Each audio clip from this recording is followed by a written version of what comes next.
நீதி நிலையாக அருள் செய்ய வர வேணுமே, நீ அருள் செய்ய வர வேணுமே.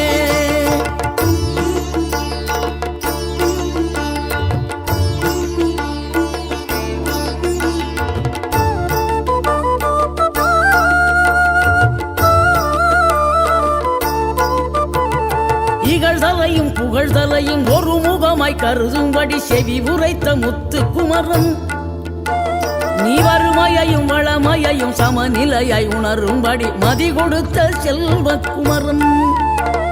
தடை 100 வந்தாலும் செயல் வெற்றியாக்கி தரும் தாராள குணம் கொண்டவன், நீ வலை வீசும் அறிவுக்கு தொலைவானவானாகி மாறா